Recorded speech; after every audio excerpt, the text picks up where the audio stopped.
Chapter 17. On the Jeff Sykes radio talk show, I saw a Donald Shimoda I had never seen before.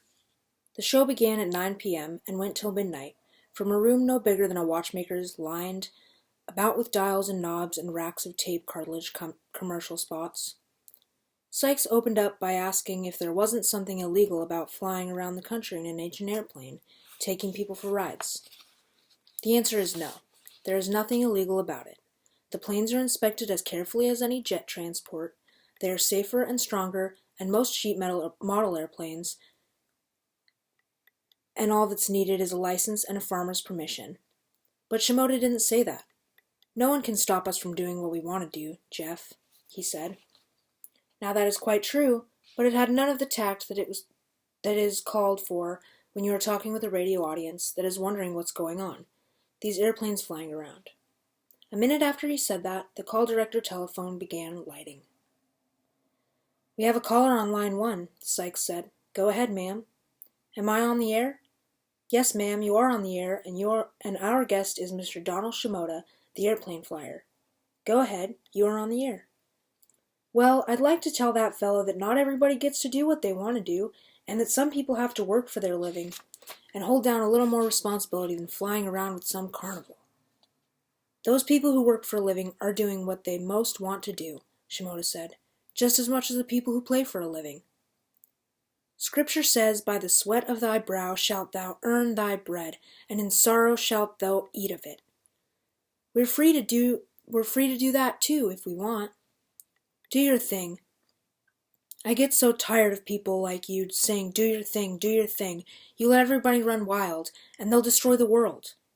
They are destroying the world right now. Look at what is happening to the green living things and the rivers and the oceans." She gave him 50 different openings to reply, and he ignored them all. "It's okay if the world is destroyed," he said. "There are 1,000 million other worlds for us to create and choose from. As long as people want planets, there will be planets to live on." That was hardly calculated to soothe the caller, and I looked at Shimoda, astounded. He was speaking from his viewpoint of perspectives over lots of lifetimes, learning only a master can expect to recall. The caller was naturally assuming that the discussion had to do with the reality of this one world. Birth is the beginning and death is the end. He knew that. Why did he ignore it? "Everything's okay, is it?" the caller said into her telephone. "There's no evil in this world, no sin going on all around us. That doesn't bother you, does it?" "Nothing there to be bothered about, ma'am. We see just one little fleck of the whole that is life, and that one fleck is fake. Everything balances, and nobody suffers, and nobody dies without their consent. Nobody does what they don't want to do. There is no good and there is no evil, outside of what makes us happy and what makes us unhappy." None of it was making the lady on the phone any calmer, but she broke suddenly and said simply, "How do you know all these things that you say? How do you know what you say is true?" "I don't know they're true," he said. "I believe them because it's fun to believe them." I narrowed my eyes. He could have said that he tried it and it works. The healings, the miracles, the practical living that made his thinking true and workable. But he didn't say that. Why? There was a reason. I held my eyes barely open, most of the room gray.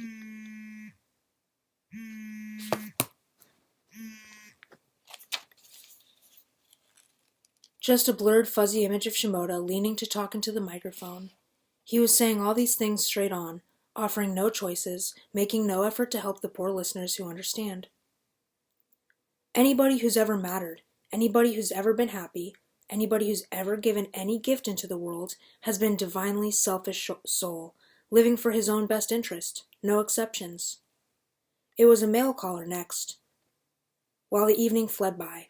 "Selfish? Mister, do you know what the Antichrist is?" For a second Shimoda smiled and relaxed in his chair. It was as if he knew the caller personally. "Perhaps you could tell me," he said. "Christ that said that we have to live life for our fellow man. Antichrist say, be selfish, live for yourself, and let others go to hell. Or heaven, or wherever else they feel like going." "You are dangerous. Do you know that, mister? What if everybody listened to you and did just whatever they felt like doing? What do you think would happen then?" "I think that this planet would probably be the happiest planet in this part of the galaxy," he said. Mister, I'm not sure that I want my children to hear what you're saying. What is it that your children want to hear? If we are all free to do whatever we want to do, then I'm free to come out in that field with my shotgun and blow your fool head off. Of course you're free to do that. There was a heavy click on the line. Somewhere in town, there was at least one angry man. The others, and the angry woman too, were on the telephone. Every button on the machine was lit and flashing. It didn't have to go that way. He could have said the same things differently and ruffled no feathers at all. Sifting back over me was the same feeling I had in Troy when I was crowd broke and surrounded him. It was clearly time for us to be moving along. The handbook was no help there in the studio. In order to live free and happily, you must sacrifice boredom. It is not always an easy sacrifice. Jeff Sykes had told everybody who we were, that our airplanes were parked on John Thomas's hayfield on State 41, and that we slept nights under the wing. I felt these waves of anger from people frightened for their children's morality and for the future of the American way of life, and none of it made me too happy. There was a half hour left of the show, and it only got worse.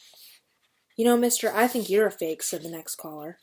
Of course I'm a fake. We're all fakes on this whole world. We're all pretending to be something that we are not. We are not bodies walking around. We are not atoms and molecules. We are unkillable, undestroyable ideas of the is, no matter how much we believe otherwise. He would have been the first to remind me that I was free to leave if I didn't like what he was saying, and he would have laughed at my fears of lynch mobs waiting with torches at the airplanes.